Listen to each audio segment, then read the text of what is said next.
Yes, ibihe byiza nanone wowe nshuti mukunzi wa Real Media TV, wowe wamaze kujoininga umuryango wa Real Media TV wakanze kuri subscribe, ikaze nanone undi munsi mwiza cyane. Nizeye ko umeze neza cyane aho uherereye hose, abone mu gihugu cy'u Rwanda mu ntara enye zose kwinjira n'umujyi wa Kigali. Ikanizere ko mukomeje kugira ibihe byiza cyane. Hanyuma kandi nawe uherereye i Rwotamasimbi cyangwa hanze y'igihugu cyacu cy'u Rwanda, nizeye ko nawe gahunda zawe zikomeje kugenda neza cyane gatanu kuri gatanu. Mereye ku bari muri East African Community, yaba mu gihugu cy'Ubugande, Tanzania, Congo, Burundi ndetse na South Sudan, mwese nizeye ko mumeze neza cyane, za Zambia, Zimbabwe, mwese ubwo nabasuje cyane, kandi namwe muri kure cyane hakurya y'inyanja, ubwo reka nizere ko mumeze neza cyane. Je nitwa Sam Kayiranga, ningiri kubasuhuza. Mu bisanzwe tuba tuganira ku makuru y'imikino kugenda garuka mu makipe mugiye mukunda, by'umwihariko ko mugabane w'Uburayi. Of course ibinyamakuru biba kugenda byandika byinshi cyane bigiye bitandukanye. Ubwo nawe icyo nagusaba no kugira ngo ukande kuri subscribe utarayikandaho, kugira ngo buri munsi tujye tubana ku makuru tugenda tubagezaho tunaba-updatinga. Bomba ni kumwe na mugenzi wanjye Dusenge Evode, naho agenda adufasha cyane kuri byinshi bigenda bizamuka mu binyamakuru bigiye bitandukanye. Wamaze kwibona kuri title, na ikindi nje kubavugaho ni ikipe ya Manchester United. Abakunzi b'ikipe ya Manchester United mwegere hino tuganire. Hanyuma kandi nawe niba utanakunda Manchester United, biba byiza cyane iyo umenye amakuru kuvugwa mu bake bawe. Hanyuma ni ingingo ngira ngo tuganireho nyuma yaho ikipe ya Manchester United ibashe kuba rwose yapushinga ku munsi w'ejo wo kuwa gatatu, aho ibinyamakuru byinshi cyane byaje kuba bitangaza ko rwiso witwa Baleba nyuma y'igihe kigera ku mwaka bamwirukankaho, bisa nkaho bigiye kurangira rwose kuri miliyoni 60 z'amapound, zishobora kwiyongeraho miliyoni 5. Hanyuma akaba yasayininga mu ikipe ya Manchester United.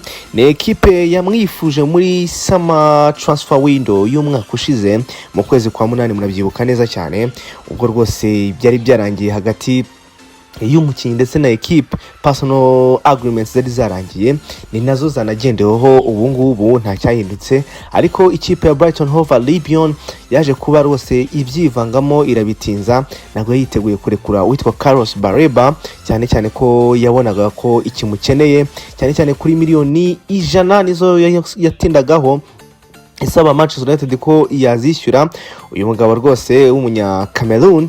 Ariko Manchester United iza kubona ko ititeguye kuba iterekura amafaranga yose kuri umusore wari ufite ubushake bwo kurikiza mu ikipe ya Manchester United, cyane ko yagize season nziza cyane, ariko biza no kuba binamwafecta muri no season, bigendanye nuko nyine yamaze kwitegura ko azajya mu ikipe ya Manchester United, ariko bije kwanga, biza no kuba byafecta season yiwe. Baleba aza kuba Baleba wundi benshi banagenda banabitinda bavuga bati se uyu mukinyi ikipe ya Manchester United yifuzaga ko tubona yahinduye imikino cyangwa tubona yasubiye inyuma cyane, aho ikipe ya Manchester United yaba ikimutekereza. Ariko biragaragara ko rwose ikipe ya Manchester United itigeze yicara kuri no musore, itigeze ituza kuri no musore. Niyo mpamvu transfer ye rwose iri hafi kuba yarangira cyane, na amasaha make kugira ngo abasore cyangwa abagabo bari hariya mu mujyi wa Manchester babashe kuba barangiza ino deal ya Baleba. Ni deal ibaye nyuma yaho Manchester United yinjijemo n'ubundi abandi ba mediateur. Ni transfer window rwose yaje twiteza ko ikipe ya Manchester United igomba kuba yakaza cyangwa yatighteninga mu kibuga hagati, nyuma yaho witwa Casemiro abashe kuba ya lifting ikipe ya Manchester United, kandi akaba yarayifashije mwaka ushize w'imikino. Ikipe ya Manchester United rero yahise ibyumva cyane, uwitwa Yuri Tielemans abasha kuba yajoininga ikipe ya Manchester United. Hanyuma banasinyisha witwa Andre Santos muri uku kwezi kwa 7 gushize hagati kabisa. Hanyuma rero nyuma y'igihe kigera ku kwezi bahise banongeramo umediateur wa gatatu yitwa Baleba. Ikipe ya Manchester United mwumva ko rwose hagati imaze kuba yahatighteninga. Hanyuma ingingo nyamakuru nje kugira ngo tuba tuganiraho, ese niki kiba gisigana no kuri Manchester United ku isoko n'igurisha ry'uyu mwaka, ibura hafi by'umwaka 2 kugira ngo rirangire. Ni hehe hakenewe imbaraga, nize signings zikurikiraho ni signings ebyiri z'ingenzi ku ikipe ya Manchester United. Signing ya mbere ni left back cyangwa myugariro uca ku ruhande rw'ibumoso yugarira. Hanyuma signings ya kabiri ni striker cyangwa rutayizamu ukina ashakisha ibitego. Nkuko abantu twagiye tubiganira mu minsi ishize ku ikipe ya Manchester United, ni ekipe ya Manchester United ikeneye kuba yakongeramo imbaraga ku ruhande rw'ibumoso, cyane cyane ko uwitwa Luke Shaw agiye kubita sezo hafi ya gatatu ari wenyine ku ruhande rw'ibumoso yugarira Manchester United. Ntabwo ari umukinnyi wakomeza kwizera ko azagufasha, cyane cyane ko ni ekipe igiye kuyakina amarushanwa menshi cyane bitandukanye n'umwaka ushize w'imikino bakinye hafi Premier League yonyine, cyane cyane ko n'andi marushanwa yo mu gihugu cy'Ubwongereza yagiye ivamo hakiri kare.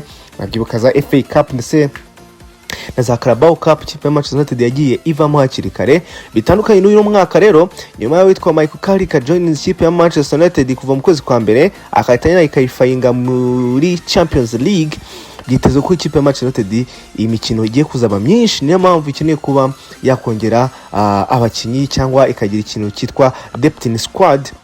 Twabonye ko muri no minsi kigomba kuba cyafasha equipe kugira ngo ibashe kuba yakitwara neza cyane. Ni nayo mpamvu buriya equipe ya Manchester United kwiye kuba yakongeramo left back. Byanga byakunda uyu left back agomba kuba joininga kugira ngo bafashe uwitwa Luke Shaw mu gihe cyose yaba ahuye n'imvune cyangwa habayeho n'akantu ka fatigue. Uwo left back akaba ya stepping in. Twabonye ko Luke Shaw ikipe ya Manchester United sometimes yagiye mu missinga bitewe nuko yagiye arangwa n'imvune za hato na hato. Byumvikana ko ekipe ya Manchester United zimwe muri target igomba kuba yatangira kugendaho cyane ni left back ugomba kuba yajoininga ekipe ya Manchester United. Hanyuma undi mwanya ni striker cyangwa rutayizamu. Uyu rutayizamu agomba kuba yajoininga ikipe ya Manchester United mu gihe cyose witwa Zirkzee yabasohotse mu ikipe ya Manchester United. Uti bihagaze bite? Uwitwa Zirkzee, uyu musore buri transfer window yose ibaye Zirkzee abari mu majwi ko ashobora gusohoka mu ikipe ya Manchester United. Bigendanye na performance yiwe yagaragaye ko rwose ikiri hasi, kandi ni ikipe ya Manchester United of course igiye kuba ikina amarushanwa aremereye. Ikindi kandi kuri project yo gutwara igikombe cya shampiyona 2028 ntabwo wayikomeza ukiri kumwe na profiles zimeze nk'izi ngizi za Zirkzee. Binavuga ko amakipe mu gihugu cy'Ubutaliyani magenda mwifuza cyane. Uwo ikipe ya Inter Dore twagiye tubigaruka ku munsi w'ejo, ikipe ya Inter Dore ndetse n'ikipe Juventus ziri kwiruka cyane nyuma y'uyu musore witwa Zirkzee. Rero mu gihe cyose amasezerano hagati ya makipe mu Butaliyani ndetse na Manchester United yaba agenze neza, uyu musore ashobora kuba yarivinga ikipe ya Manchester United akagenda ku nguzanyo cyangwa ku ntizanyo ishobora kuzaba ifite amasezerano ya burundu, obligation to buy, cyangwa ekipe ya Zirkzee afitinga n'imikino yabo bakaba bamusinyisha burundu akaba umukinnyi wemwe muri izo ekipe. Ubwo rero mu gihe cyose yaba areftinze ikipe ya Manchester United, ikipe ya Manchester United byitezwe ko itigaruka ku isoko ishaka rutayizamu wundi kugira ngo barebe ko bongera n'imbaraga mu busatirizi, bakareba ko Matheus Cunha witwa Bryan Mbeumo bakamwongeraho n'abandi n'undi mwataka, bakareba ko byibura ikipe ya Manchester United yakongera imbaraga igaperforminga neza umwaka utaha. Nizo signings ebyiri igomba kuyongeramo nyuma y'utwa Baleba. Byasa nkaho bisa nk'ibyarangiye rwose mu ikipe ya Manchester United. Hanyuma tukareba ko Manchester United igira sezo nziza cyane. Reka ngushimire cyane wowe wabanye nanjye, nagira ngo tuganire kuri ino ngingo. Hanyuma amakuru y'imikino y'akagaruka ni mu kanya kato cyane, ndaje nkugeze izindi updates bazamuka mu makipe mugiye mukunda. Na ufana Chelsea, ufana Arsenal, Liverpool, Manchester City ndetse n'andi makipe agiye atandukanye batayari, nawe mu kanya ndaje nkuzanire updates mu makipe yanyu mukunda. Ciao ciao, ndabakunda.